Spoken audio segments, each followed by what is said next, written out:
We've got more Datamine content to cover. Man, I've got 2 cards that got changed pretty drastically that are going to be releasing next month with the Black Order season in February.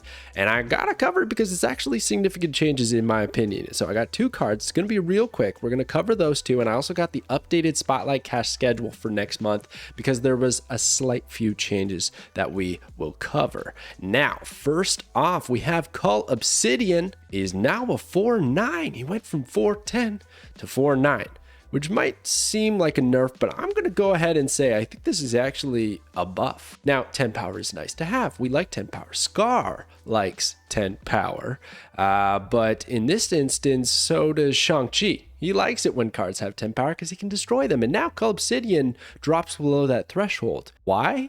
Well, if you look at his text, he lost the ability to not be destroyed. He lost that ongoing tag that said you can't be destroyed. Now, the only condition that has on this body is that he has to be played where you have a 1-cost card. So he also is not limited to being played where there's an Infinity Stone, which completely separates him from that need to own Thanos, which I think is so healthy for the game. I know it could be kind of cool to have cards work with each other in a very specific manner. Maybe if you're, collection complete. But for that new player who's looking at all these cards along the horizon and he's thinking, wait, I can't get this until I have that because they are tied together. It's not so great. So I think this is a better change for the health of the game and the experience of the player, but maybe for CULL Obsidian, he would have been better off in his older state. I'm still not sure if this is a net buff or a net nerf, or it's just completely neutral. But we can now play this card in other lists, maybe pretty much anything that runs a 1-drop, or maybe Kyra to protect those 1-drops so that we know they don't get destroyed with Killmonger, so we can play CULL Obsidian for 4 energy. I mean, he's still a 4-9, which, do not get me wrong, that is good. I mean, you look at a lot of cards in Marvel Snap, you'll play a 4-6 with an ability, etc. I just don't know if you end up running this guy in your zoo list, or even in just a list with 1-drop and you hope you draw it before this guy, because otherwise you're not playing this card. If you do not have a 1-drop on the board, he is dead in your hand. So that's where I left it with 3 stars. Obviously a good stat line, great when it works, not too expensive to play, but kind of draw dependent, at least board dependent, and hopefully you got Kyra out there to protect from Killmonger. Obviously still great with Thanos as well. So that's still absolutely a fantastic synergy because it probably guarantees that you're going to have a 1-drop either in your hand to play to go with CULL Obsidian or already on the board, which is fantastic as well. You could also discount him with Zabu and he'd be a 3-9, and that's just cash money and we love those. So yeah, I'm just kind of up and down with this card, so I'm not too sure where I land. Same with the other card that was changed actually.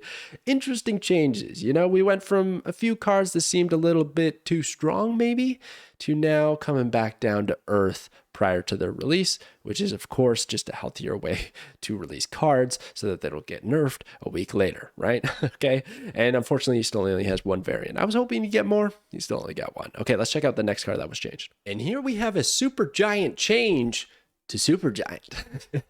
Going from a 1-2 to a 4-5. That's a pretty significant stat change right there.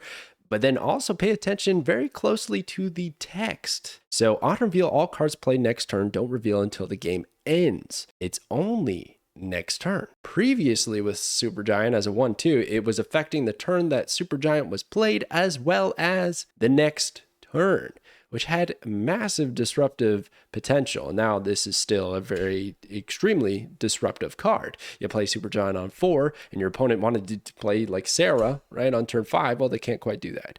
Or they wanted to play who knows what else, right? There's a lot of cards, even Iron Man or something like that. But I would wager when you talk about an Iron Man play or a Darkhawk play, what could happen with a card like this is that you bait yourself into a false sense of security. You think you disrupted your opponent, you locked something in nice, you made it so that it didn't reveal on time.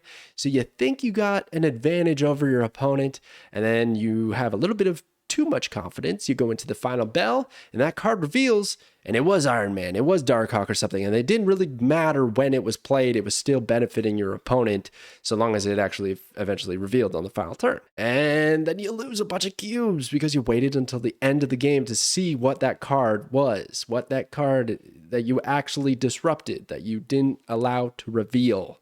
And please also keep in mind, it's not just holding it to not reveal for a turn, it's going to hold it until the end of the game. Whether that happens to be 6 turns or 7 turns, it doesn't really matter. It's until the end of the game. But there's, of course, some awesome synergies. So you're looking at like Alioth as being one of the best. Because that card is going to be face down by the time turn 6 comes around, we can pretty much guarantee to destroy it so long as we have, I don't even know, you don't necessarily need priority. That's what I was going to say, because that's the typical Alioth line. But in this case, you don't, because it's not going to reveal until the end of the game. So you can actually use Alioth without needing priority, which is just great. You can look at MODOK. I could see some awesome setups where you're running Dracula on the board, you got APOC in hand, you're trying to do a bunch of discards, and you got MODOK set up on turn 5 to do another round of discarding at the end of the game. I don't know about like MODOK Hela. That seems a little bit clunky because you hide MODOK, then you got to play Hela, but you want MODOK to reveal first. Doesn't seem so great unless you wave into Hela. But regardless, that wouldn't even quite work, right? Because you want to play Supergiant. So I don't love that, but I could just see MODOK working in the discard package to just get a big discard at the end of the game. That's always great for like Morbius as well. So I could see that working. And then Annihilus is another one, changed to 5/6, only flipping over negative power cards. Oh, it hurts so much. But regardless, it would be pretty cool with Supergiant because you can hide Annihilus until the end of the game. And if your opponent was to play Annihilus beforehand or whatever else, you can get rid of all that negative power on your side of the board, hopefully clog their side or destroy it on yours. Still doesn't seem all that great. Maybe I'm missing some really key synergistic cards, but I went from thinking this is going to be one of the most broken cards next month to thinking it's just going to be kind of all right. And maybe a bit of a trap. It is a Series 4 card, so maybe that's why they're tuning it down a bit. Anyways, let me know. I'm probably missing something here. It's just my first thoughts.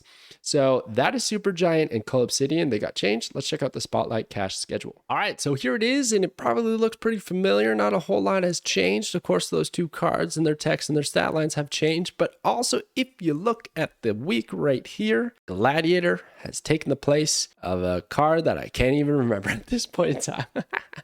But Gladiator wasn't previously there. It was another card that dropped in series because we just had series drops. So now Gladiator's there, and there you go. That is the updated. And then you look at like Dakin is now a Series 4 card, so that kind of lowers the value of the Proxima Midnight week.